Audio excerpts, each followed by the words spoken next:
أعوذ بالله السميع العلي العظيم من الشيطان اللعين الرجيم بسم الله الرحمن الرحيم الحمد لله الذي هدانا لهذا وما كنا لنهتدي لولا أن هدانا الله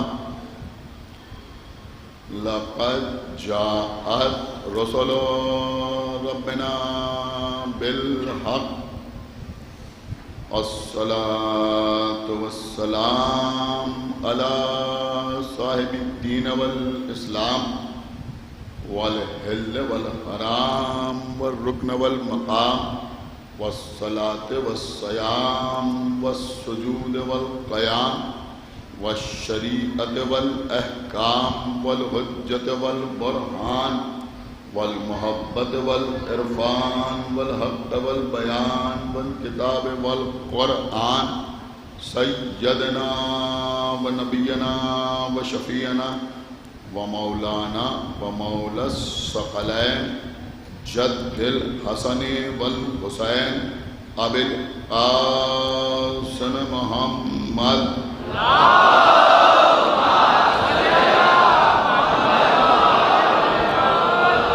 وعلى أهل بيته الطيبين الطاهرين المعصومين المظلومين المنتخبين المنتجبين الذين أذهب الله عنهم الرجس وطهرهم تطهيرا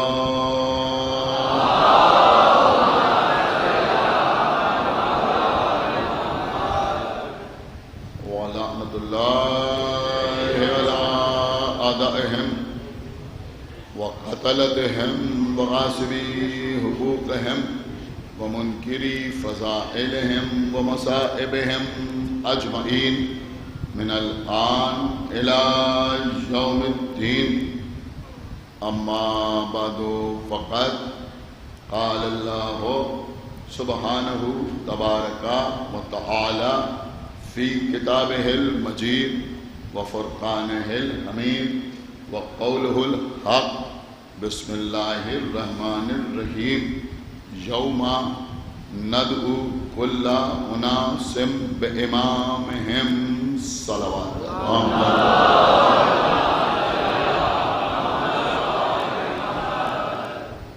امام اور امت کے عنوان پر آپ سے گفتگو جاری و ساری ہے۔ سورہ بنی اسرائیل کی جس آیت کی تلاوت کا شرف روزانہ حاصل کیا جا رہا ہے، اس میں ارشاد ہو رہا ہے کہ یوما یعنی روز قیامت ندعو ندا دی جائے گی، بلایا جائے گا، پکارا جائے گا، آواز دی جائے گی، کل اناس تمام کے تمام انسانوں کو، بے امامہم ان کے امام کے ساتھ، یعنی روز قیامت ہر انسان کو ایک ایسے امام کی ضرورت ہوگی جس کے ذریعے سے وہ جنت میں داخل ہو سکے۔ عزیزوں، کل کی مجلس پہ میں نے آپ کی خدمت میں یہ بات عرض کی تھی کہ امام تو بہت سے لوگوں نے بنائے، مختلف ذریعے سے امام بنائے گئے، مختلف اصول اور قوانین وضع کیے گئے بعض افراد کی امامت کو ثابت کرنے کے لیے، لیکن الحمدللہ جیسے امام اللہ نے ہمیں عطا کیے، ایسے امام اللہ نے کسی اور کو عطا نہ کیے۔ اور دیگر فرقوں میں امامتوں کا سلسلہ تمام ہو گیا، اب وہاں کوئی امام نہیں، لیکن الحمدللہ ہمارے یہاں امامت کا سلسلہ قائم ہے۔ صلوات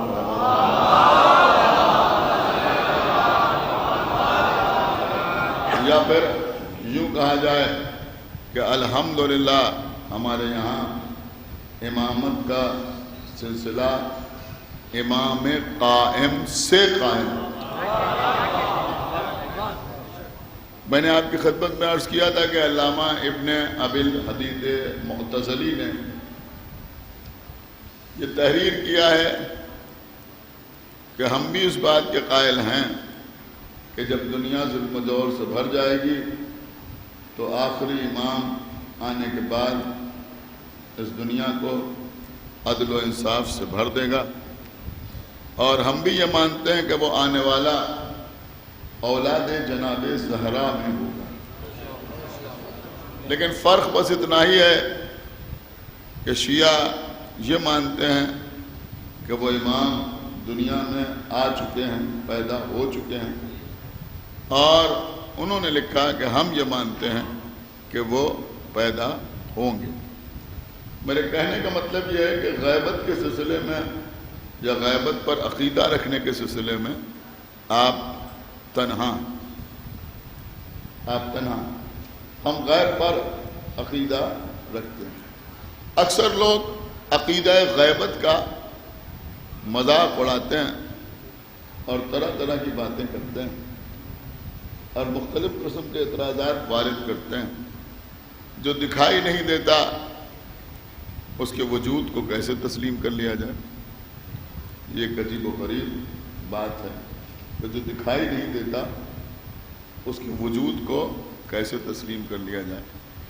میں ایک جملہ کہہ کے آگے بڑھ جاؤں، شاید کوئی سمجھدار خاموش نہ رہے، کہ جو دکھائی نہیں دیتا اس کے وجود کو ویسے ہی تسلیم کر لو جیسے اپنے بدن میں روح کو تسلیم کر لو۔ ایک صلوات پڑھو محمد علیہ۔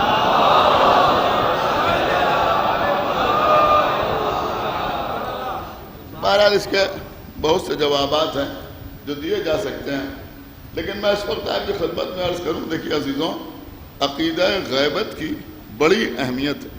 کبھی کسی کے سامنے شرمندہ ہونے کی ضرورت نہیں ہے، احساس کمتری کا شکار ہونے کی ضرورت نہیں ہے۔ فخر سے کہیے کہ ہم امام کی غیبت پر یقین رکھتے ہیں۔ میں انشاءاللہ آپ کے سامنے اس سلسلے بھی کچھ باتیں کل یا اس کے بعد عرض کروں گا۔ آج کچھ اور میٹر میں آپ کے حوالے کرنا چاہتا ہوں۔ دیکھیں قبلہ، جب اللہ نے فرشتوں کے سامنے اعلان کیا، اس رخ سے بھی سنیں کہ جب اللہ نے فرشتوں کے سامنے اعلان کیا انی جاعل فی الارض خلیفہ، میں زمین پر ایک خلیفہ بنانے والا ہوں، آپ مجھے بتائیے اللہ نے صرف یہ کہا کہ میں زمین پر ایک خلیفہ بنانے والا ہوں، یہ نہیں بتایا کہ اس خلیفہ کی صورت کیسی ہوگی، اس کا چہرہ کیسا ہوگا، اس کی آنکھیں کیسی ہوں گی، اس کے کان کیسے ہوں گے، وہ اٹھے گا کیسے، وہ بیٹھے گا کیسے، وہ عبادت کیسے کرے گا۔ صرف اللہ نے یہ کہا کہ میں زمین پر ایک خلیفہ بنانے والا ہوں۔ تمام فرشتوں نے اس وقت آدم کی غیبت پر یقین کیا۔ آپ نے غور نہیں کیا میں کیا عرض کر رہا ہوں؟ یعنی وہ لوگ جو آدم پر ایمان لائے وہ کب لائے؟ کہ جب آدم عالم غیبت میں تھے۔ ابھی آدم سامنے نہیں ہے لیکن فرشتے آدم کی غیبت پر ایمان لائے۔ لیکن جب فرشتے آدم کی غیبت پر ایمان لائے تو اسی وقت ابلیس نے اپنے دل میں نفاق کو جگہ دی۔ کیا سن رہے ہیں؟ بہت توجہ آپ کے ساتھ کی چاہتا ہوں۔ اس کا مطلب یہ ہوا کہ دو ہی راستے ہیں، یا تو کوئی ایمان بالغیب پر ثابت قدم رہے اور یا پھر اپنے دل میں نفاق کو جگہ دے ابلیس کی طرح۔ آپ غور کر رہے ہیں؟ اب ابلیس کے دل میں نفاق تھا، باقی فرشتے آدم پر غیبت کے عالم میں ایمان لائے، لیکن پھر وہ وقت بھی آیا کہ جب اللہ نے آدم کو سجدہ کرنے کا حکم دیا تو ابلیس کا نفاق کفر کی صورت میں ظاہر ہو گیا۔ ایک صلوات پڑھے بر محمد و آل محمد. کفر کی صورت میں ظاہر ہو گیا. دیکھیں بہت قیمتی بات میں آپ کی خدمت میں عرض کر رہا ہوں. اللہ کے رسول نے ارشاد فرمایا کہ اللہ نے جو آدم کو سجدہ کرنے کا حکم دیا تو یہ آدم کا سجدہ اللہ کی عبادت تھا. سجدہ آدم کا تھا لیکن عبادت کس کی تھی؟ اللہ. آدم کا سجدہ اللہ کی عبادت تھی, آدم کی اطاعت تھی. تھوڑا سا بیدار ہوئیے.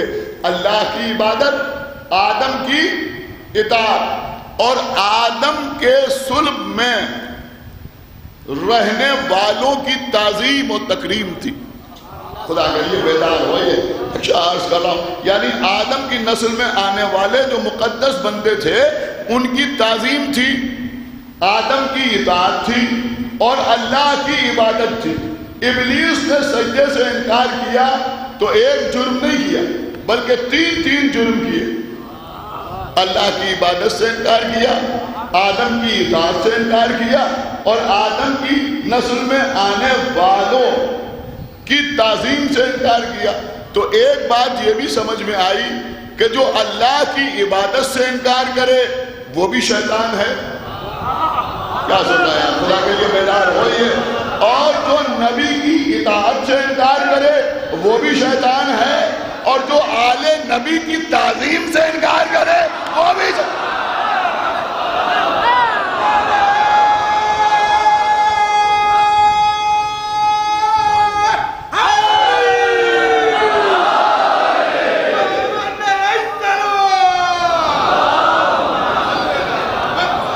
لیکن قبلہ وقت کم ہے, دن کم ہے اور موضوع میں وسعت بہت زیادہ ہے, لہذا ان 9 دنوں میں یہ موضوع تمام تو نہ ہوگا لیکن میں کوشش کروں گا کہ کچھ چیزیں آپ تک پہنچا دوں. دیکھیے غیبت جو ہے وہ 2 طرح کی ہوتی ہے. مسلمان ہم سے کہتے ہیں صاحب ہم غیبت پر عقیدہ نہیں رکھتے. ارے تم غیبت پر عقیدہ نہیں رکھتے, کہاں کی بات کرتے ہو؟ کہ ہم غیبت پر عقیدہ نہیں رکھتے. کوئی غیب کیسے ہو سکتا ہے؟ ارے ذرا اپنی ہی تاریخ پڑھو. بڑی آرگومنٹری بات عرض کر رہا, ذرا اپنی ہی تاریخ پڑھو. جب پیغمبر اسلام کی وفات ہوئی یا پیغمبر اسلام کی شہادت ہوئی, پیغمبر نے دنیا کو چھوڑا تو بڑے فخر کے ساتھ مورخین نے لکھا کہ خلیفہ دوم کے اوپر اس کا اتنا زیادہ اثر ہوا کہ انہوں نے تلوار کھینچ لی اور اس کے بعد کہا کہ جو یہ کہے گا کہ محمد مر گئے میں اسے قتل کر دوں گا. یہ محمد مرے نہیں ہیں بلکہ موسیٰ کی طرح انہوں نے غیبت اختیار کر لی. ایک صلوات پڑھے بر محمد و آل محمد. بھائی سن رہے ہیں آپ یا نہیں؟ ایک صلوات پڑھے بر محمد و آل محمد پر. موسیٰ کی طرح انہوں نے غیبت اختیار کر لیے. تو خلیفہ دوم کو موسیٰ کی غیبت کا اقرار تھا یا نہیں تھا؟ یہ غیبت کہاں ہوئی تھی یہ بھی آپ جانتے ہیں. لیکن میں دوسری بات آپ کی خدمت پہ عرض کر رہا ہوں. دیکھیں غیبت بھی 2 طرح کی ہوتی ہے. 2 طرح کی غیبت ہوتی ہے. ایک ہوتی ہے شخص کی غیبت, شخص کی غیبت, کسی انسان کی غیبت. اور ایک ہوتی ہے شخصیت کی غیبت. شخص کی غیبت اور شخصیت کی غیبت. میں دونوں مسائلیں آپ کی خدمت میں پیش کر دوں تو بات آپ کی سمجھ میں آ جائے. مثلا جناب خضر کی غیبت یہ ہے شخص کی غیبت. خضر ہماری نظروں سے اوجھل ہو, یہ کیا ہے کہ یہ ہے شخص کی غیبت. جناب عیسیٰ کو اللہ نے چرخ چہاروں پر اٹھا لیا, سارے مسلمانوں کا عقیدہ ہے کہ عیسیٰ غائب ہیں. یہ کیا ہے کہ یہ ہے شخص کی غیبت, یعنی جناب عیسیٰ کی غیبت یہ ہے شخص کی غیبت. ایک ہوتی ہے شخصیت کی غیبت, پڑھا لکھا مجمع میرے سامنے بیٹھا ہوا ہے. ایک ہوتی ہے شخصیت کی غیبت. شخصیت کی غیبت کیا ہوتی ہے؟ شخصیت کی غیبت یہ ہے کہ جناب موسیٰ فرعون کے دربار میں پل رہے ہیں نہیں غور کر رہے ہیں. فرعون جناب موسیٰ کو دیکھ رہا ہے لیکن فرعون کو یہ نہیں معلوم کہ یہی موسیٰ ہے. صلوات بر محمد و آل محمد. یہ نہیں بات. تو یہ غیبت بھی اللہ ہی نے عطا کی نا. لیکن میں بہت دور کی بات آپ کی خدمت میں عرض کر گیا. یہ غیبت بھی تو اللہ ہی نے عطا کی نا.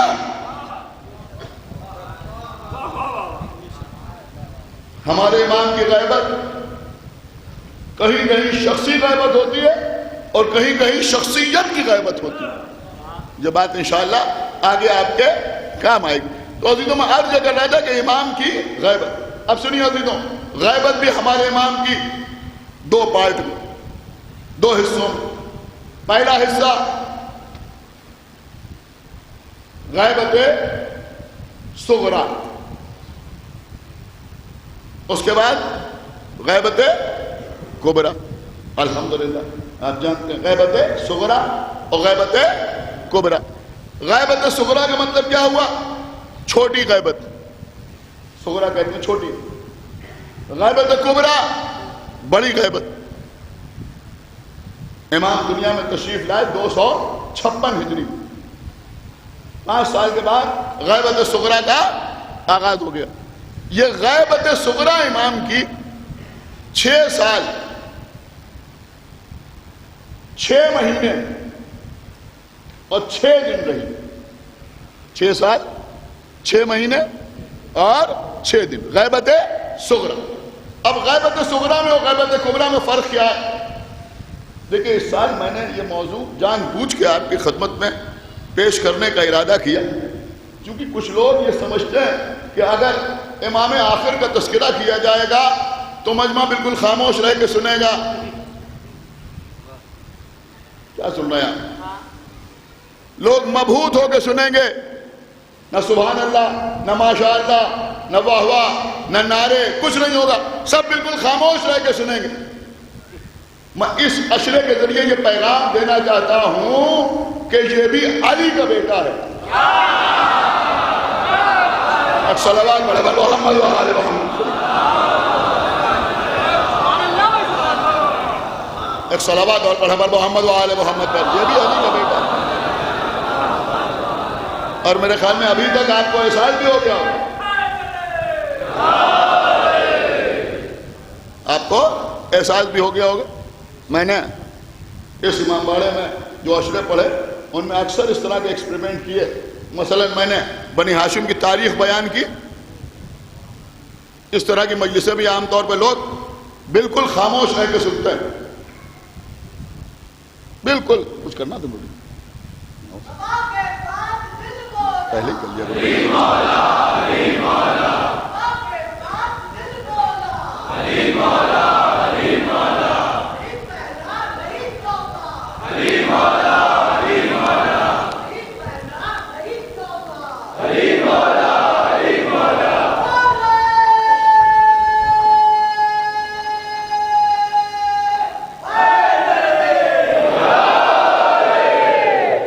دیکھیں طبلہ بہرحال انٹرنیٹ کے حوالے سے, یوٹیوب کے حوالے سے, کیونکہ دور دور تک لوگ مجالس سماعت کر رہے ہیں, لہذا کچھ تھوڑا سا آپ کو ڈسٹرب ہوا تو میں آپ سے معذرت چاہتا ہوں. بہرحال یہاں تو چند لوگ بیٹھے ہوئے ہیں لیکن دور دور تک لوگ مجلس کو سن رہے ہیں. اب عزیزوں یہ غیبت صغرا اور غیبت کبرا میں فرق کیا ہے؟ حالانکہ یہ ساری باتیں تمام حضرات جانتے ہیں جو میرے سامنے بیٹھے ہوئے ہیں یا جو مومنین مجلس سن رہے ہیں, لیکن کیونکہ دوسرے بھی سن رہے ہیں لہذا ہم بتانا چاہتے ہیں کہ دیکھو ہمارا عقیدہ کیا ہے اور ہمارا نظریہ کیا ہے. ہمارا عقیدہ کیا ہے, ہمارا نظریہ کیا ہے. سنیں, غیبت صغرا وہ پیریڈ ہے, وہ زمانہ ہے کہ جب مومنین امام سے براہ راست ملاقات تو نہیں کرتے تھے لیکن امام کے مخصوص نائبین کے حوالے سے, ان کے ذریعے سے امام سے ڈائریکٹ اپنے مسائل پوچھتے تھے, جن کو کہتے ہیں نواب اربعہ. نواب جو ہے, نواب ہمارے لکھنؤ میں تو باقاعدہ یہ لفظ بار بار استعمال ہوتا ہے، نواب، نائب کی جمع، نواب اربع یعنی 4 نائب، سمجھ گئے نا، 4 نائب، یہ امام کے مخصوص نائب جن کو نیابت خاصہ حاصل تھی۔ ان 4 کے ذریعے سے لوگ اپنے اپنے مسائل یا اپنی اپنی خواہشات امام کی خدمت میں عریضے کی شکل میں لکھ کے بھیجتے تھے۔ اگر کوئی علمی سوال کرتے تھے تو یہ لوگ جا کے امام کی خدمت میں پیش کرتے تھے اور امام اس کا جواب دیتے تھے۔ اور اگر کسی کی کوئی تمنا ہوتی تھی، کوئی خواہش ہوتی تھی، ہمارا قرض نہیں ادا ہو رہا ہے، ہمارے پاس مکان نہیں ہے، ہمارے پاس کاروبار نہیں ہے، کوئی مومن اس طرح کی کوئی بات امام کی خدمت میں لکھتا تھا تو وہ بھی انہی کے حوالے سے امام تک وہ خط جاتا تھا اور اس کے بعد انہی کے حوالے سے اس کی ضرورت پوری ہو جاتی۔ یہ نواب اربع، جس میں سب سے پہلے تھے جناب عثمان ابن سعید، سب سے پہلے، اس کے بعد ان کے بیٹے جناب محمد ابن عثمان سعید اسدی، بنی اسد کے خاندان سے تھے۔ آپ بنی اسد کو اچھی طرح جانتے ہیں نا، بنی اسد جو کربلا میں آباد تھے، انہی کی ایک فرد جناب حبیب ابن مظاہر بھی تھے۔ تو آپ یوں سمجھیں کہ یہ 2 افراد جو تھے یہ جناب حبیب ابن مظاہر کے قبیلے سے تھے۔ اللہ اکبر۔ سب سے پہلے کون؟ عثمان ابن سعید اسدی، اور اس کے بعد محمد ابن عثمان ابن سعید اسدی، اور اس کے بعد ان دونوں کے بعد باپ بیٹے کے بعد باپ اور ان کے بیٹے، اس کے بعد تیسرے امام کے نائب جناب حسین ابن روح۔ یہ مجمع، یا یوں کہوں کہ یہ 15 شعبان کو عریضہ ڈالنے والے امام کے اس نائب کا نام اچھی طرح جانتے ہیں، جناب حسین ابن روح۔ اور پھر چوتھے نائب حسین ابن روح کے بعد علی ابن محمد سمری، یہ امام کے چوتھے نائب تھے۔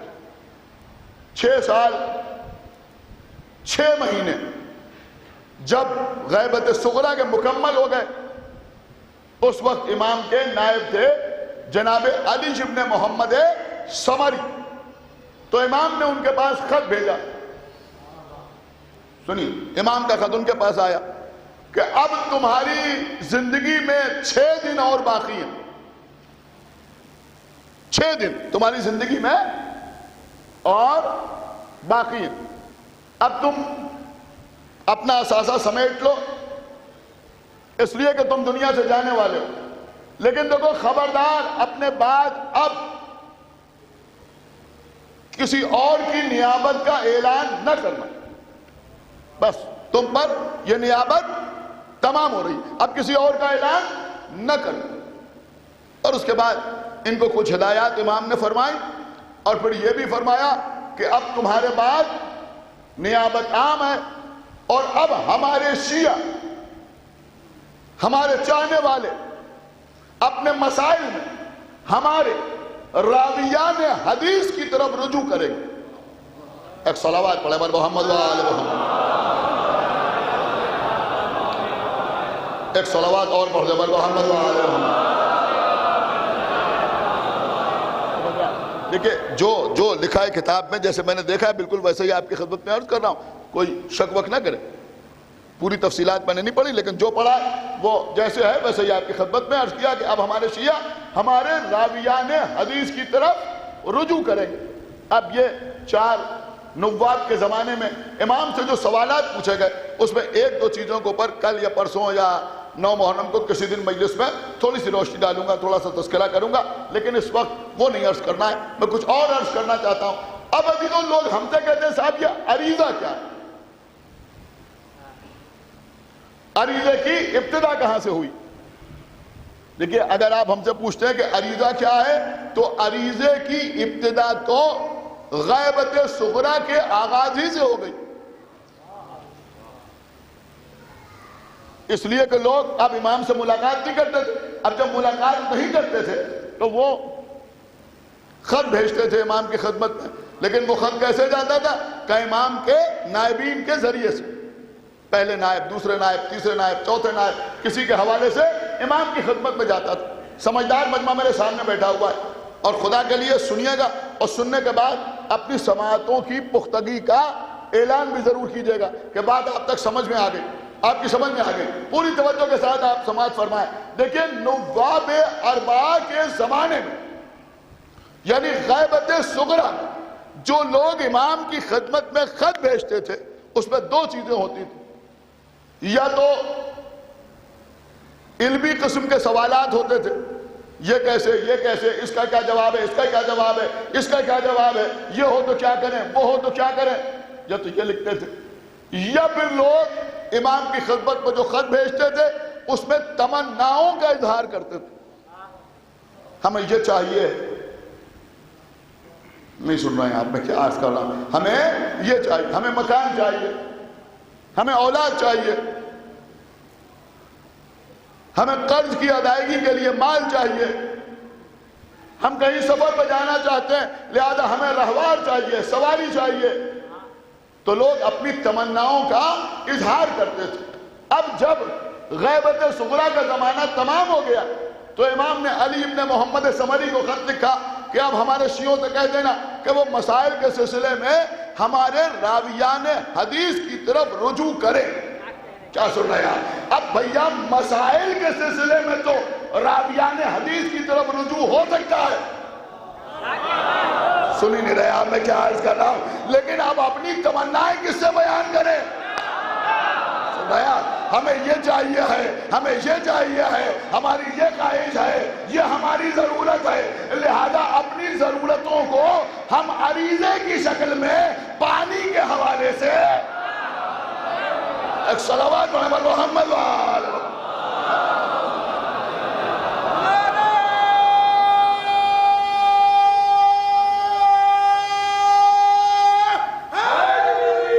امام کی خدمت میں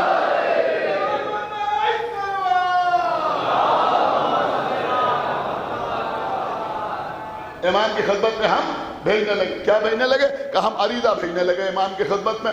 اب کچھ لوگ پریشان ہو جاتے ہیں اور وہ کہتے ہیں صاحب یہ آپ عریضہ بھیجتے ہیں، امام کی خدمت میں خط بھیجتے ہیں، اس کا جواب بھی آتا ہے؟ خطیب اکبر مولانا مرزا محمد اطہر صاحب قبلہ اس سلسلے میں بڑی خوبصورت سی بات ارشاد فرمایا کرتے تھے، وہ فرماتے تھے کہ بے شک ہم خط بھیجتے ہیں۔ کیا غضب کی بات انہوں نے کہی، وہ کہتے تھے کہ کسی کے عزیز، کسی کے رشتہ دار دوسرے ملک میں رہتے ہیں، فرد محبت نے اس سے خط لکھا، انہوں نے جواب دیا، اس نے پھر خط لکھا، انہوں نے پھر جواب دیا، اس نے پھر خط لکھا، انہوں نے پھر جواب دیا، لیکن اگر کوئی پہلی بار خط لکھے ادھر سے جواب نہ آئے، دوبارہ پھر خط لکھے گا، پھر جواب نہیں آیا۔ یہی معاملہ آج کل میسیجز کے ذریعے بھی سمجھا جا سکتا ہے نا، پھر انہوں نے خط لکھا، پھر جواب نہیں آیا، پھر خط لکھا، پھر جواب نہیں آیا، آخر میں تھک کے بیٹھ جائے گا نا، سنی نہیں رہے آپ، آخر میں تھک کے بیٹھ جائے گا کہ بھائی ہم خط لکھتے ہیں ادھر سے جواب نہیں آتا۔ ایسا لگتا ہے شروع میں تو بہت سونے اپنے اپنے رہبروں کو خطوط لکھے لیکن جن کے جواب ہی نہیں آئے، ان کا سلسلہ بھی تمام ہو گیا، لیکن جس قوم کے جواب آ رہے ہیں ان کا سلسلہ جاری ہے۔ صلوات محمد وآلہ محمد، ان کا سلسلہ تھا۔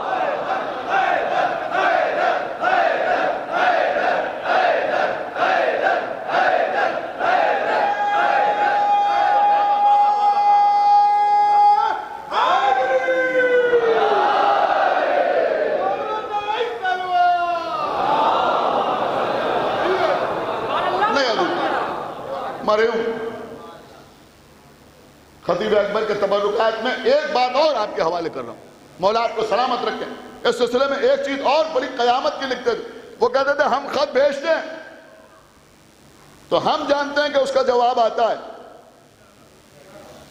اب کوئی کہتا ہے ہم نے جواب آتے ہوئے نہیں دیکھا، آپ نے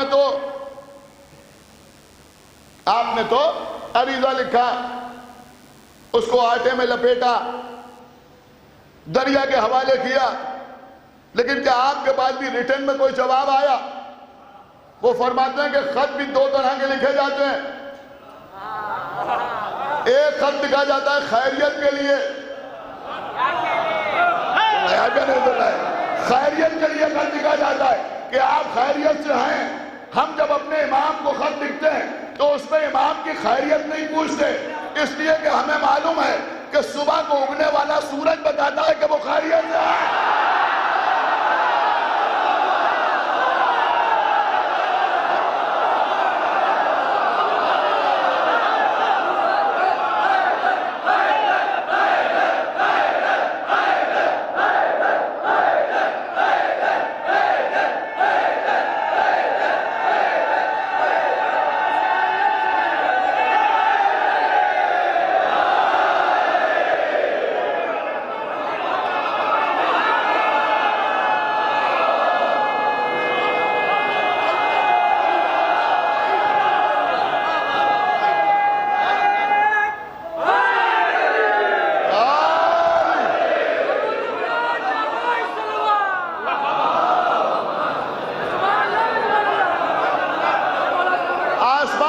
چمکنے والا چاند بتاتا ہے کہ وہ خیریت سے ہے. آسمان کے سناٹے کو توڑنے والے ستارے بتاتے ہیں کہ وہ خیریت سے ہیں. میں جملہ عرض کر رہا ہوں، دیکھتا ہوں کون خاموش رہتا ہے. ارے ہماری خیریت بتاتی ہے کہ وہ خیریت سے ہے.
سنیے قبلہ، تو ہم جانتے ہیں کہ کائنات کی خیریت بتاتی ہے کہ وہ خیریت سے، کائنات کی خیریت بتاتی ہے کہ وہ خیریت سے ہے. کوئی اپنی کمینگی کا مظاہرہ کر سکتا ہے، لیکن اللہ کے کلام پر، قرآن پر کوئی خطرہ آنے والا نہیں ہے. ہمارا قرآن خطرے میں نہیں آتا، سمجھ میں ہمارا قرآن خطرے میں نہیں آتا، اس لیے کہ ہمیں معلوم ہے کہ وارث قرآن پردہ غیب میں موجود ہے. اور اگر قرآن خطرے میں آئے گا تو وارث قرآن سامنے آئے گا، وارث قرآن سامنے آئے گا. سنیے عزیزوں، تو ہم جو امام کو خط لکھتے ہیں وہ خیریت کے لیے نہیں لکھتے، خیریت کے لیے نہیں لکھتے. خدا لعنت کرے ان لوگوں پر جو عریضے کا مذاق اڑاتے ہیں. آٹے میں لپیٹ کر، اس کو کہتے ہیں گل حکمت. کیا کہتے ہیں؟ بچے یاد رکھیں، ایک صلوات پڑھیں محمد وآل محمد. یہ لفظ ہے، بچوں کو یاد ہونا چاہیے. ایک بار پھر دوہرا دوں، نہیں تو بعد میں دیکھ لینا اس میں اور یاد کر لینا. یہ جس آٹے میں لپیٹا جاتا ہے عریضہ، اس کو کہتے ہیں گل حکمت. آٹے میں لپیٹتے ہیں. کیا اچھا شعر کہا جناب فدوی نقوی نے، بڑا خوبصورت سے شعر کہا. لیکن جس کا جو شعر ہو داد تو دینا ہی چاہیے. بڑا خوبصورت ہے شعر کا. وہ کہتے ہیں میں نے آٹے میں لپیٹا ہے عریضہ اس لیے. دیکھیں عزیزوں یہ لکھنؤ ہے. نمن کیسے کیسے شعر لوگ سناتے ہیں, کہتے ہیں صاحب یہ لکھنؤ کے مزاج کے شعر ہے. سنیے لکھنؤ کا مزاج کیا ہے. وہ کہتے ہیں میں نے آٹے میں لپیٹا ہے. دیکھیں سنیں سارا مجمع سنیں. میں نے آٹے میں لپیٹا ہے عریضہ اس لیے اس عمل سے میرے گھر کا رزق بڑھتا جائے گا.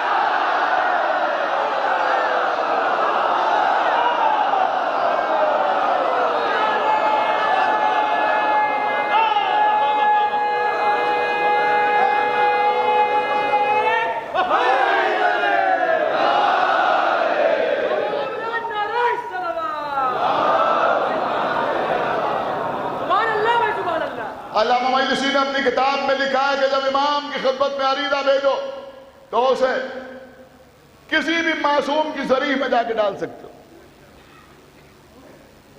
کسی بھی معصوم کی ذریح میں جا کے ڈال سکتے ہو. وہ امام کی خدمت میں پہنچے گا. یا پھر پانی کے حوالے کر دو, کیونکہ ہم ایسے شہر میں رہتے ہیں کہ یہاں کسی معصوم کی کوئی ذریح بنفس نفیس موجود نہیں ہے, لہذا پانی میں جا کے عریضہ ڈال. اس لیے کہ یہ پانی جو ہے یہ طہارت کی علامت, اس کے ذریعے سے تمہارا عریضہ امام کی خدمت میں پہنچے گا. اب ایک بات سنیں, اور یقیناً بہت سے لوگ یہاں ایسے ہوں گے جو پہلی بار سن رہے ہوں گے کہ جب آپ امام کی خدمت میں عریضہ بیچتے ہیں تو دعا بھی پڑھتے ہیں. دیکھیں یقین اصل شے ہے.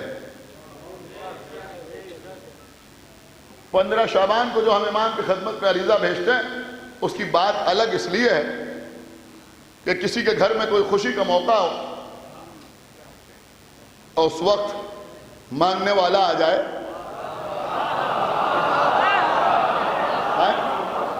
تو سبحان اللہ, ماشاء اللہ, جزاک اللہ, کیا کہنا.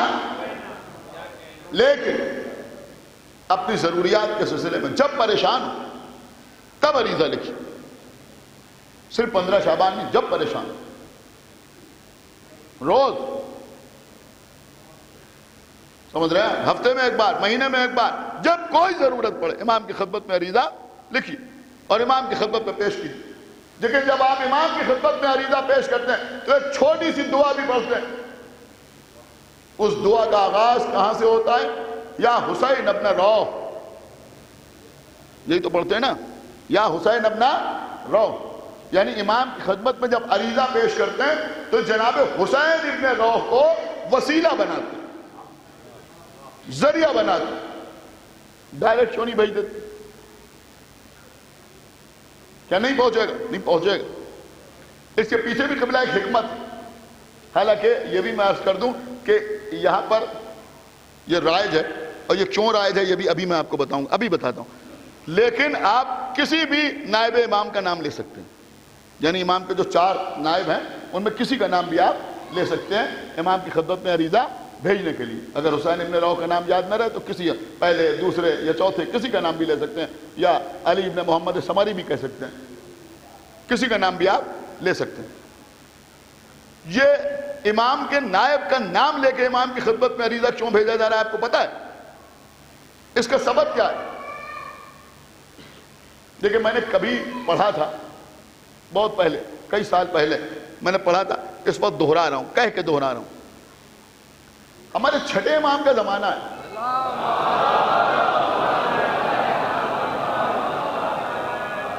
امام کے ایک شاگرد خاص جو مومن طاق کہلاتے ہیں, وہ ایک راستے سے گزر رہے ہیں. ایک جگہ پر لوگ بیٹھے ہوئے ہیں, آپس میں گفتگو کر رہے ہیں, اور بحث اس بات پر ہو رہی ہے کہ شیطان جنوں میں تھا, فرشتوں میں نہیں تھا. تو جب اللہ نے سجدے کا حکم دیا تو اس سجدے کا اطلاق, حکم کا اطلاق ابلیس پر ہوتا ہی نہیں, اس لیے کہ وہ تو جنوں میں تھا اور اللہ نے فرشتوں کو حکم دیا تھا. تو پھر اللہ نے اسے سزا کیوں دی؟ آپ ٹیکنیکل بات سمجھ گئے نا. ان کے کہنے کا مطلب یہ تھا وہ تو تھا ہی نہیں فرشتوں میں, وہ تو اللہ نے اسے شامل کر لیا تھا وہاں. تو اب جب اللہ نے حکم دیا ملائکہ کو کہ تم سجدہ کرو تو یہ حکم اس کے لیے تھا ہی نہیں، اس نے سجدہ نہیں کیا تو اللہ نے سزا کیوں؟ آپس میں بحث کر رہے تھے، یہ ادھر سے نکلے، انہوں نے سنا۔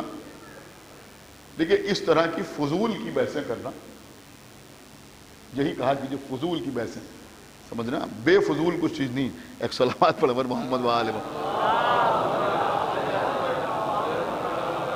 یہ اپنے مومنین کو بتانا ہمارا کام ہے۔ ان کا صاحب بے فضول کی باتیں کر رہے، فضول کی باتیں کر رہے، بے فضول کیا ہوتا ہے سمجھنا؟ تو اس طرح کی باتیں جو ہیں یہ دشمنان اہل بیت کا شیوان، مخالفین اہل بیت کا شیوان، تو وہاں اس پر بحث ہو رہی۔ اب جب یہ سامنے سے گزرے تو انہوں نے ان کو بلایا کہ سنو یہ ہمارا سوال ہے، یہ امام سے پوچھنا تم اپنے، وہ آگے ہمیں بتانا۔ انہوں نے کہا ٹھیک ہے، یہ امام کے پاس آئے۔ لیکن جب امام کے پاس آئے، دیکھیں یہ بات بہت غور سے سنیں، سارے لوگ سنیں، جب یہ امام کے پاس آئے تو انہوں نے بالکل ویسے ہی امام سے یہ سوال نہیں پوچھا، اس لیے کہ اس میں قرآن پر اعتراض لازم آ رہا، لہذا انہوں نے ذرا سا بدل کے پوچھا۔ انہوں نے پوچھا مولا یہ فرمائیے کہ یہ قرآن میں جو اللہ نے بار بار حکم دیا ہے یا ایھا الذین آمنو، اے ایمان لانے والوں، کبھی نماز کا حکم دیتا ہے، کبھی روزے کا حکم دیتا ہے، کبھی حج کا حکم دیتا ہے، تو یہ تو اللہ ایمان لانے والوں کو حکم دے رہا ہے، کیا اس کا اطلاق منافقین پر بھی ہوتا ہے؟ کیا اس کا اطلاق منافقین پر بھی ہوتا ہے؟ وہ مومن تو ہے نہیں، وہ تو منافق ہے۔ تو امام مسکرائے، دیکھیں سوال کچھ تھا اور انہوں نے سوال بدل کے امام کی خدمت میں پیش کیا۔ امام مسکرائے اور مسکرا کے فرمایا کہ تم نے بڑا اچھا سوال کیا، ان احکامات کا اطلاق منافقین پر بھی ہوتا ہے، اس لیے کہ وہ بدعوت ظاہری مومنین کے ساتھ اٹھتے بیٹھتے ہیں۔ اور پھر کہا ان لوگوں کو جا کے بتا دینا کہ ابلیس کی حیثیت فرشتوں میں ویسی ہی ہے جیسی مومنوں میں منافق کی۔ ہائے ہائے ہائے ہائے، ایک صلوات پڑھو محمد وآلہ محمد، بالکل ویسی ہے۔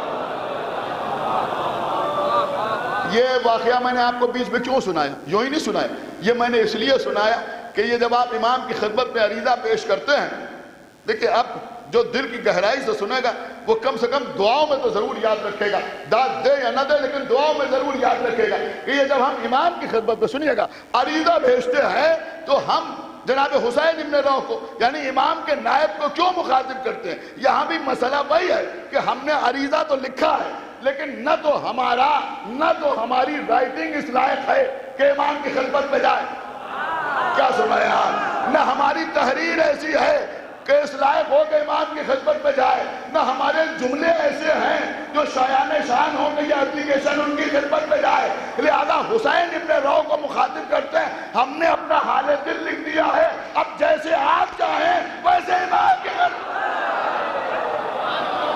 اللہ اکبر، ہم نے لکھ دیا۔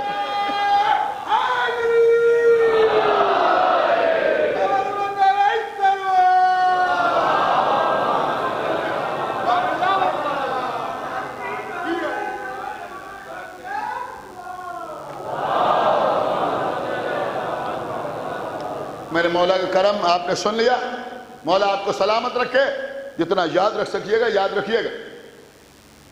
اب بس ایک آخری بات سن لیجیے کہ جب اجازت ہے کہ کسی بھی نائب کو مخاطب کرو تو پھر یہ حسین ابن روح کو ہی کیوں؟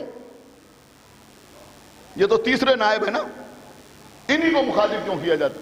پہلے کا نام کیوں نہیں لیا، دوسرے کا نام کیوں نہیں لیا، چوتھے کا نام کیوں نہیں لیا؟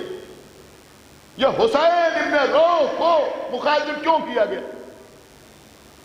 پڑھی ہے نا دعا عریضہ پڑھی ہے نا، یوٹیوب پر آپ سرچ کریں، گوگل پر سرچ کریں، آپ کے سامنے آ جائے گی اور گھروں میں ہوگی۔ اکثر ایسا ہوتا ہے ایک آدمی پڑھ رہا ہے اور باقی سب عریضہ لیے وہ کھڑے ہیں، اب وہ عریضہ سب نے ڈال دیا۔ جب دعا تمام ہو گئی شروع وہیں سے ہوتی ہے، یا حسین ابن روح۔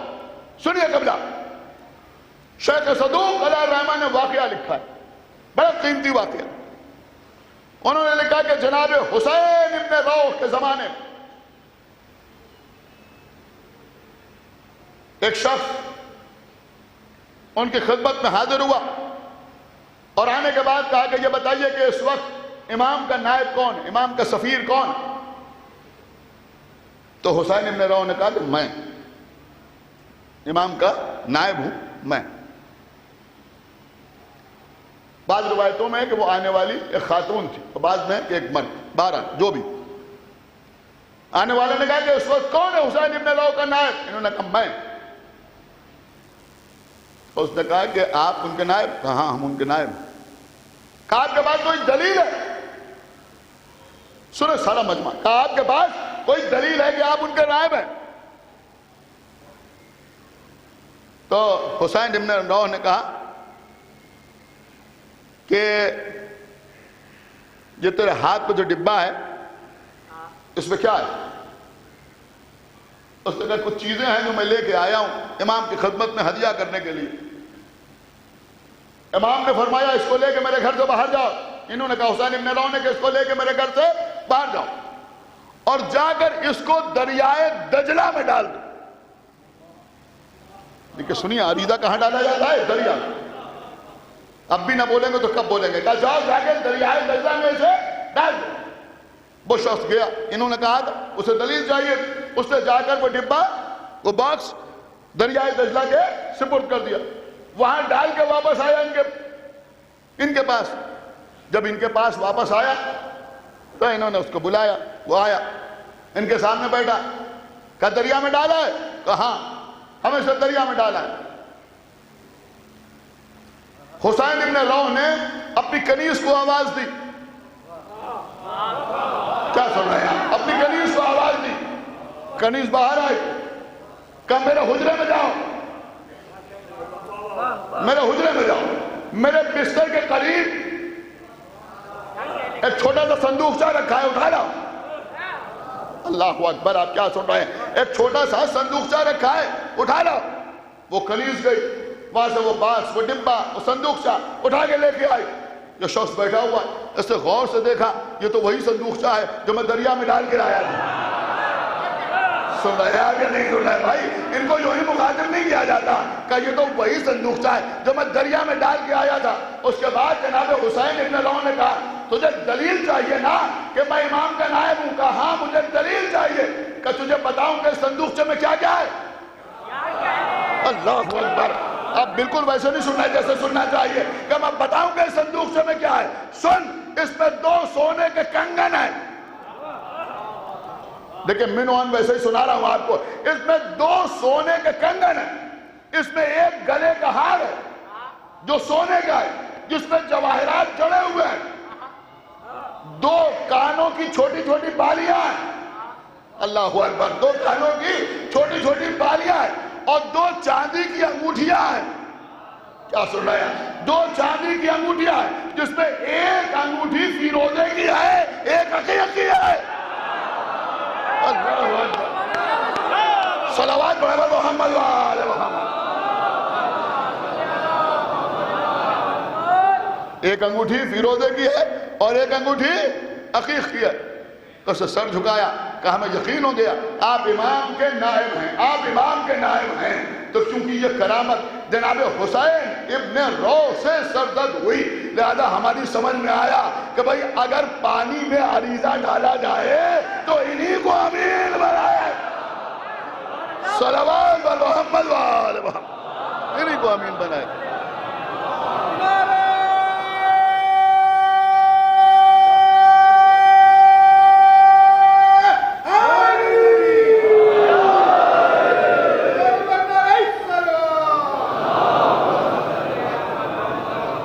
بس قبلہ ہم یوں ہی نہیں مانتے. اللہ کے رسول نے فرمایا تھا کہ وہ جو آخری ہوگا اس کا نام میرا نام ہوگا, اس کی کنیت میری کنیت ہوگی. یعنی میں بھی ابو القاسم ہوں, سن رہے ہیں, اور وہ بھی ابو القاسم ہوگا. دیکھیں ایک ایک چیز قابل غور ہے. ہماری یہاں مجلس ہوتی ہے, پیغمبر کو صلوات ہوتی ہے. جب پیغمبر کو صلوات ہوتی ہے تو پیغمبر کو کسی بھی لقب سے یاد کیا جا سکتا ہے. کوئی بھی کنیت بیان ہو سکتی ہے, لیکن کنیت بیان ہوتی ہے جس پر آپ صلوات بھیجتے ہیں, ابو القاسم. غور کیا آپ نے یا نہیں غور کیا؟ یہ ابو القاسم کیوں؟ یعنی محمد سے پہلے ابو القاسم، اس لیے تو نہیں کہ جب ابو القاسم کہا جائے تو پہلے سے آخری تک سب کا تذکرہ ہو جائے. جو میری کنیت وہی اس کی کنیت، اس کی صورت میری صورت ہوگی، اس کی رفتار میری رفتار ہوگی، اس کا قد میرا قد ہوگا. ہاں جی، وہ جو محمد ہے وہ محمد جیسا ہے، وہ جو ہم نام محمد ہے جہاں برائے نام بھی فرق نہیں. آئیے اسی کی خدمت میں ایک شبیہ محمد کا پرسہ پیش کیا ہے.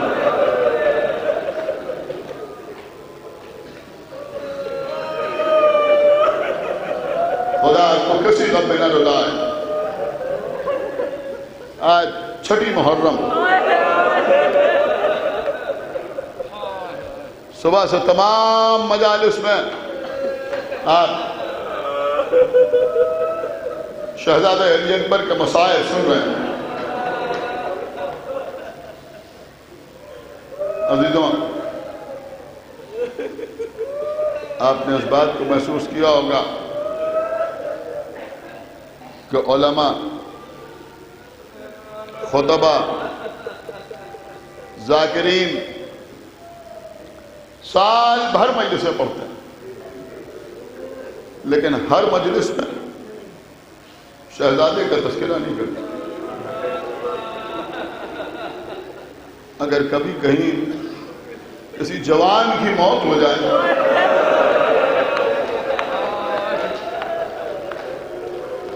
فرمائش ہوتی ہے، غمزدہ افراد کا تقاضا ہوتا ہے کہ شبیہ پیغمبر کے مسائل پڑھے جائیں. پڑھتے تو ہیں لیکن اشارے، ایک دو واقعات پڑھتے ہیں، لوگ گریہ کرتے ہیں اور بس مجلس تمام. اتنا تفصیل کے ساتھ 6 محرم کے علاوہ ہم کبھی شہزادے کے مسائل نہیں پڑھتے. عزیزوں، ہم نے کسی کتاب میں نہیں دیکھا جو ہم حوالہ پیش کریں آپ، لیکن ہم نے معتبر ترین ذاکرین سے سنا ہے کہ ایک ذاکر تھے جن کو شہزادے سے بڑی محبت تھی. ہر مجلس میں شہزادے علی اکبر کے مسائل پڑھتے تھے. ہر مجلس میں شہزادے علی اکبر کے مسائل پڑھتے تھے. ایک بات معذرت کے ساتھ پیغام کی صورت میں ان لوگوں تک پہنچا رہا ہوں جو مجالس میں نوحہ پڑھتے ہیں، مجلس سے پہلے ممبر پہ آتے ہیں اور نوحے پڑھتے ہیں. ٹھیک ہے، پڑھیے، ضرور پڑھیے، لیکن ذرا خیال رکھا کیجیے کہ لوگ سننے پر آمادہ بھی ہیں. یعنی میں سمجھتا ہوں اس کا خیال بھی بہت ضروری ہے، اور خاص طور سے مسائل کے سلسلے میں.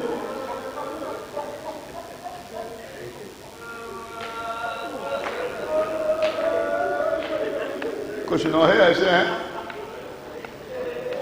جن کے لیے بہت بیداری چاہیے، مجمع کا آمادہ ہونا ضروری ہوتا ہے. جیسے شام غریبہ کا وہ سلام، سلام خاک نسیموں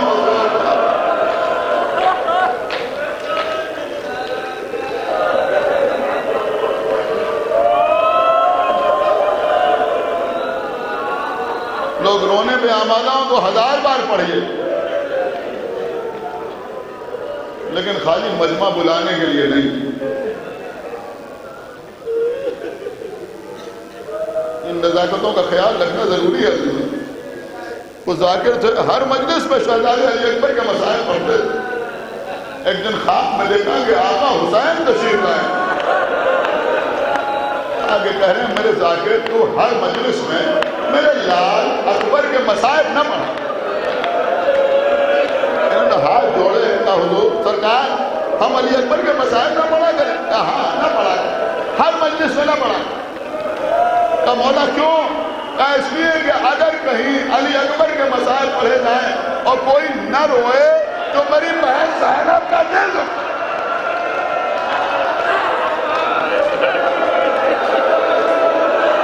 اللہ اکبر.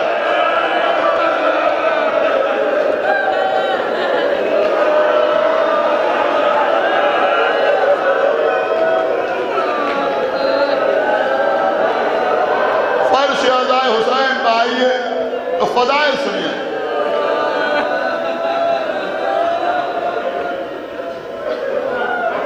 ادھر ادھر کسی چیز کی طرف متوجہ ہونے کی ضرورت نہیں. خاص طور سے میں اپنے بچوں سے کہہ رہا ہوں, جیسے ہی مجلس کے فرش پہ آ کے بیٹھیے اپنے موبائل آف کر دیں, اپنے موبائل آف کر دیں. سمجھ رہے ہیں؟ اللہ آپ کو سلامت رکھے, ترقی عطا کرے. کہ بیچ بیچ میں کسی کو بتانا کہ ہم مجلس میں بیٹھے ہیں, آپ فرش ازائے حسین پہ بیٹھے ہیں, یہاں بی بی سیدہ ہے.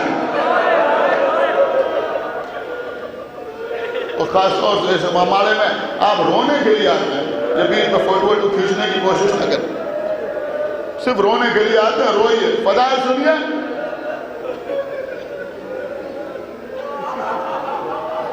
کوئی ڈسٹربنس نہ ہو, کہیں آپ کے کوئی کام کرنے کی وجہ سے کسی کے ایک آنسو میں کمی ہو گئی.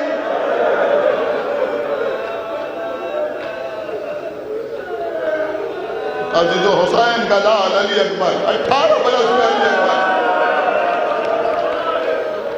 بی بی ام لیلہ فرماتی ہیں کہ اکثر جب رات کے کسی پہر میں میری آنکھ کھلتی تھی تو اکثر میں نے دیکھا کہ علی اکبر کے گہوارے پر ایک سایہ جھکا ہوا. میں بے قرار ہو کے اٹھی, قریب پہنچی, جا کے کیا دیکھا؟ آقا حسین علی اکبر کے جھولے پر جھکے ہوئے, علی اکبر کے لب و رخسار کو چوم رہے ہیں, ہاتھ جوڑے. آقا اتنی رات کو آپ علی اکبر کے گہوارے کے قریب. تو ام لیلہ اکبر کی محبت ہمیں سونے نہیں دیتی.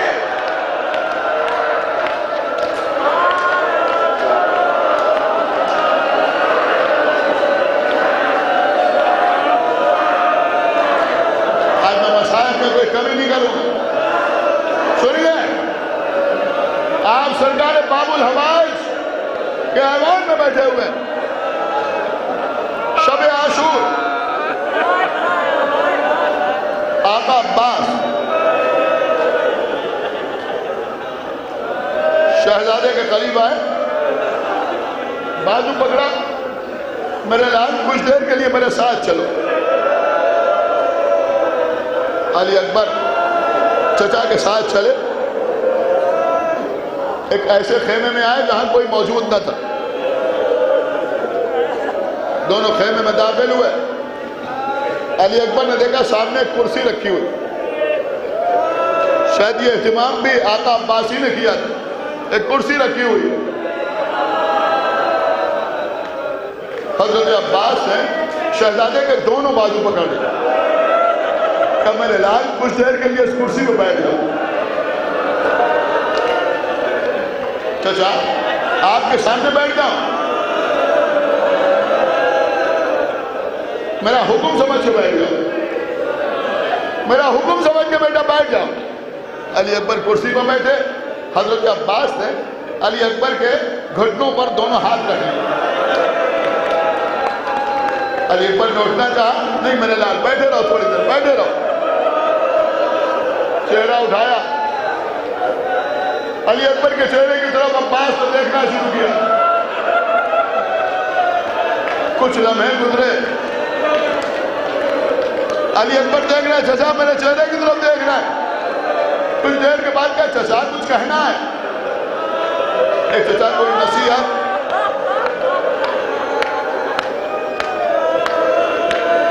کہ نہیں بیٹا تم سے کہنا کچھ نہیں ہے.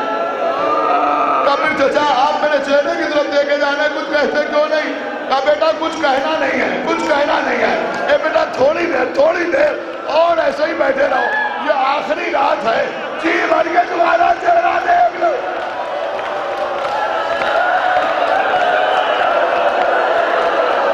یا باب الہوائے، ان ماتمداروں کو سلامت رکھے، ہر وبا سے محفوظ رکھے۔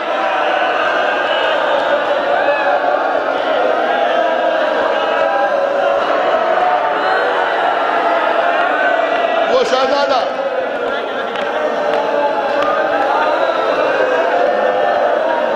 آئے، بابا میدان میں جانے کی اجازت دے دیجیے، بہت کچھ چھوڑ دیا میں نے، انشاءاللہ رات کی مجالس میں کچھ عرض کروں گا۔ بابا میدان میں جانے کی اجازت دیجیے۔ بیٹا تمہیں معلوم تم کیا کہہ رہے ہو؟ ایک باپ سے مرنے کی اجازت مانگ رہے ہو؟ اے بابا اب دشمنوں کے تانے نہیں سنے جائیں،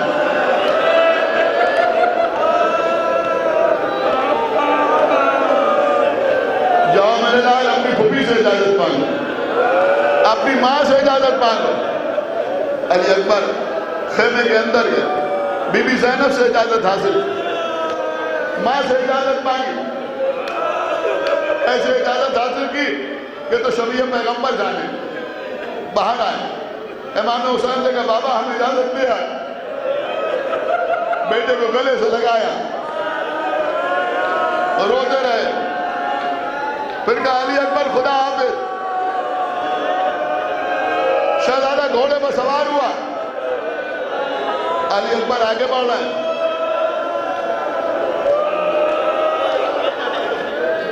احساس پر کوئی پیچھے پیچھے چلا آیا،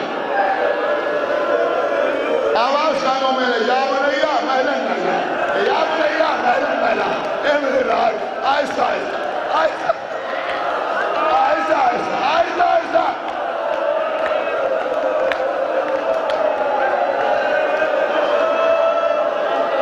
آہستہ آہستہ میرے لال دھیرے دھیرے آہستہ آہستہ آگے بڑھ، گھوڑے کو روکا، تھوڑا حوصلے سے سنیے، گھوڑے کو روکا علی اکبر نے، اور اس کے بعد واپس آئے، بابا آپ نے تو اجازت دے دی، اے بابا پیچھے پیچھے کیوں آ رہے؟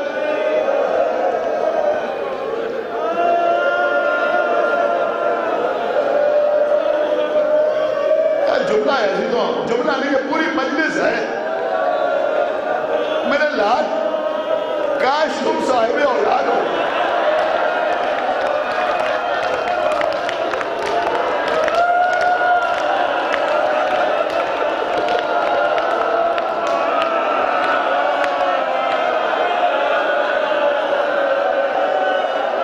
چلے گئے علی اکبر، ادھر آقا حسین ایک بلندی پہ کھڑے ہوئے، شہزادے کی جنگ دیکھ رہے ہیں، دشمن قتل ہو رہے ہیں، علی اکبر کی تلوار چل رہی ہے، حسین ہر وار پر سبحان اللہ جزاک اللہ، کیا کہنا میرے لال۔ ام لیلہ خیمے کے دروازے پر کھڑی ہوئی، آقا حسین کا چہرہ دیکھ رہی ہے،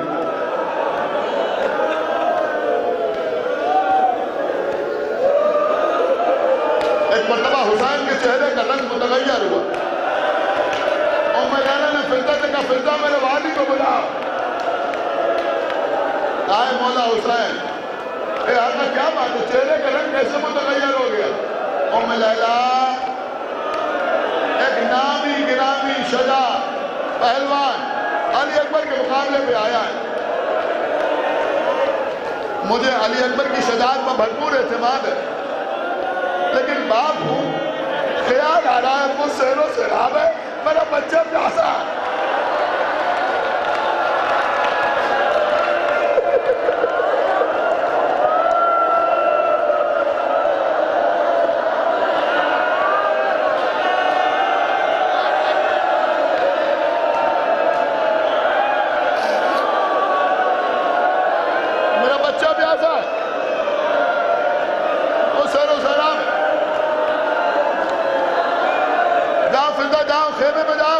علی اکبر کی واپسی کی دعا کرو.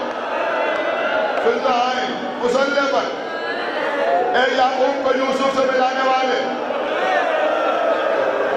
اے اسماعیل کی ملاقات ہاجرہ سے کرانے والے، میرا بچہ واپس آ جائے. ادھر علی اکبر اس شخص کو قتل کر کے واپس آئے آقا حسین کے پاس. بابا پیاس مارے ڈالتے، اگر تھوڑا سا پانی مل جاتا ان دشمنوں کو دکھا دیتا کہ علی کا پوتا کیسے جنگ کرتا ہے. میرے لال سنیں گے آپ؟ میرے لال اپنی زبان میرے دہن میں دے دو. علی اکبر نے اپنی زبان حسین کے دہن میں دی.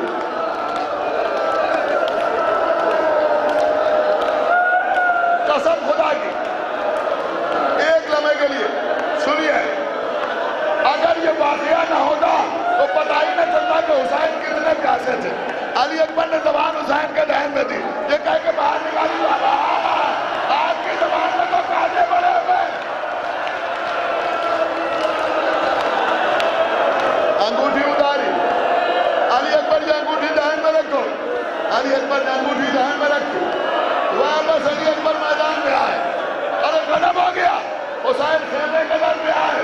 ام لیلا اب اکبر کی واپسی کی دعا نہ کرنا.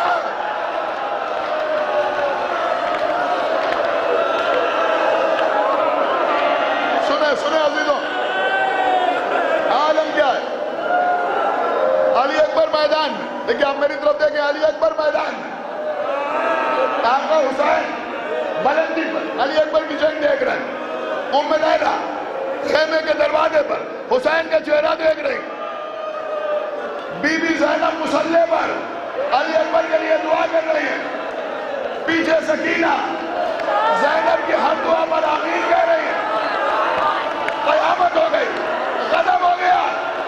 خالی گھوڑے سے علی اکبر نہیں گرے، علی اکبر گھوڑے سے گرے، حسین بلندی میں گرے، ام لیلا کرے خیمہ میں گری، زینب مسلح میں گری، زینب کے پیچھے سکینہ گرے.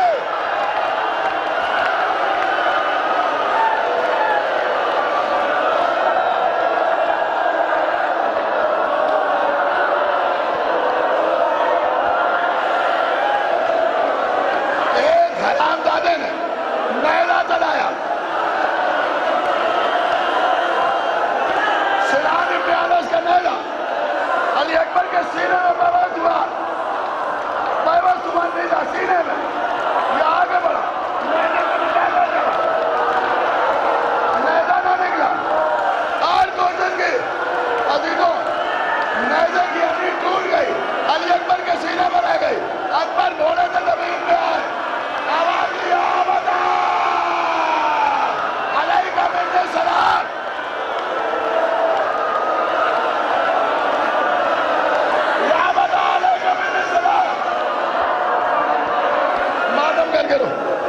سینے میں ہاتھ مار کرو میرے نوجوانوں، یہ علی اکبر کے مسائل سینے میں سینے میں سینے میں. پرچی کی ہڈی ٹوٹی. ادھر حسین، اے میرے لال تمہارے مرنے سے دنیا اندھیر ہو گئی. آگے بڑھے، 10 مرتبہ گرے، اٹھے، یا علی یا علی یا علی کہتے ہوئے علی اکبر کے قریب پہنچے. میرے لال کہاں زخم لگا؟ میرے لال زخم کہاں لگا؟ میرے لال بابا نیزے کی ہڈی سینے میں ٹوٹ گئی، نیزے کی ہڈی سینے میں ٹوٹ گئی. میری طرف دیکھو میرے بچوں، نیزے کی ہڈی سینے میں ٹوٹ گئی.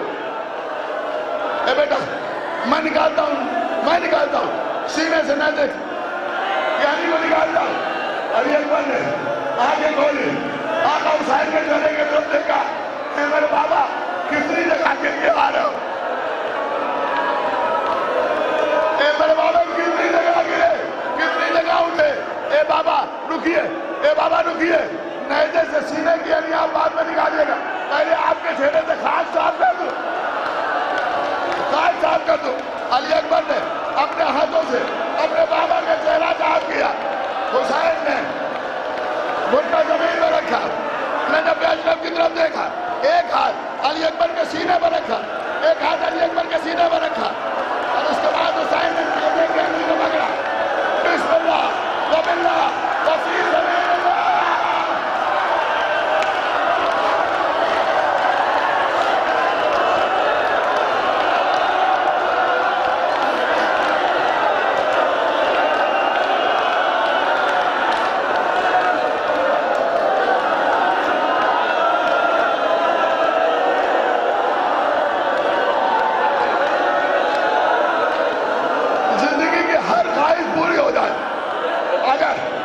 علی اکبر کے مسائل پڑھتے ہوئے موت آ جائے،